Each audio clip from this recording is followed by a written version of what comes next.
Larry Scott is the commissioner of the Pac-12 Conference. He's had that job for over 10 years. And in the last decade, I can't imagine anyone would argue that he's done a good job. Let's start with the money. All right?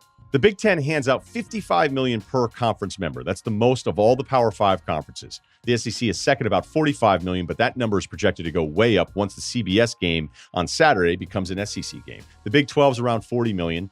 The Pac-12 is fourth at $32 million per team, but they're going to be surpassed by the ACC with their new ACC network deal with ESPN. So that'll mean the Pac-12 will be last of all the revenue generated for its members. But Larry Scott makes more than every other conference commissioner. Maybe you've heard this, maybe you haven't. He's over $5 million a year for this role. He makes double what the commissioner of the SEC makes. They also spend a ton of money. And whether it's all Larry Scott or the Pac-12 decision makers, they have $8 million a year in rent in downtown San Francisco because they wanted to be located next to the leaders of the world in tech for all these big deals they're going to pull off. When are those deals going to happen? And speaking of the Pac-12 Network, which Scott says, hey, I have two jobs, commissioner and the head of this network, and that's why I justify this large salary. Well, it's a Pac-12 network that laid off or furloughed over half of its employees the last year, which was after Larry Scott decided to hand himself and his other lieutenants bonuses reported up to $4 million.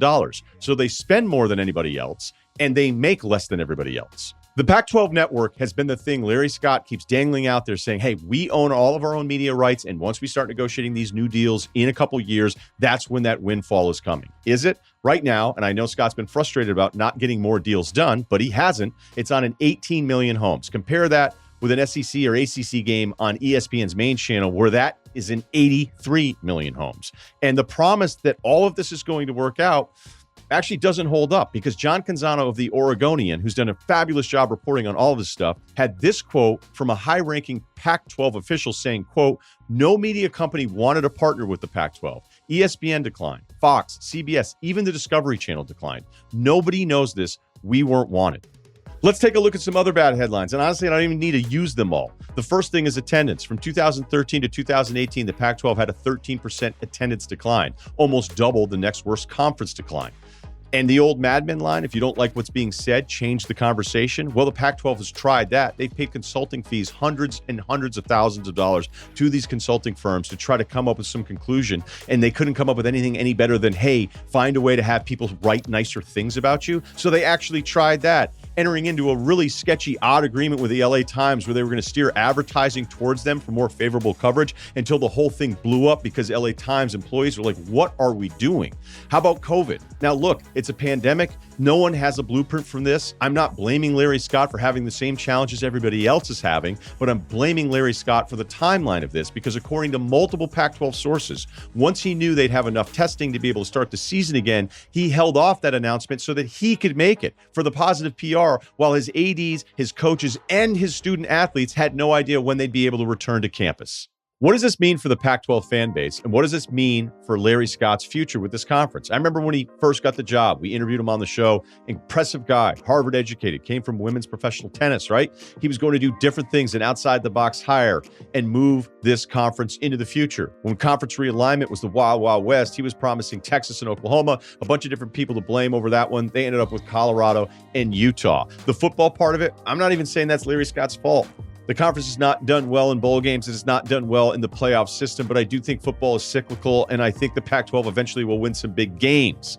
But what I can't get past is that he is paid way more than every other conference commissioner for a conference that is on pace to make less than all the other Power 5 conferences. How does this happen? Is it even Larry Scott's fault? Because you have to also look at the Pac-12 CEO group that's made up of school presidents and chancellors that have signed off on all this stuff. And I can't figure out why.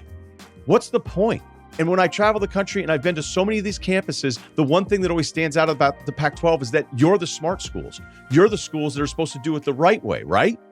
Yet you're the smart schools and you've allowed this to happen. And no one's benefited more than Larry Scott. It makes me think of some of the Pac-12 CEO group. Do you buy timeshares over the phone? How do you let this keep happening?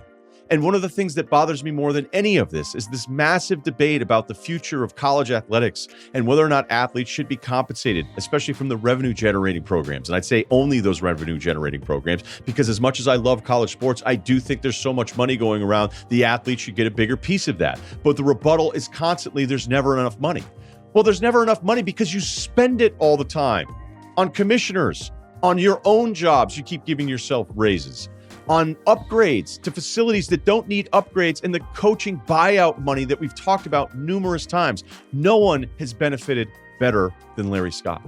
Now, maybe the teams get better on the football field. Maybe the Pac-12 media rights are sold and it is this massive windfall. But here's the irony of all of this. Because Larry Scott was hired initially to make the Pac-12 more of a national brand. But in his failure to do so, there's not enough people outside of the Pac-12 cities that understand how bad of a job he's doing for this once great conference.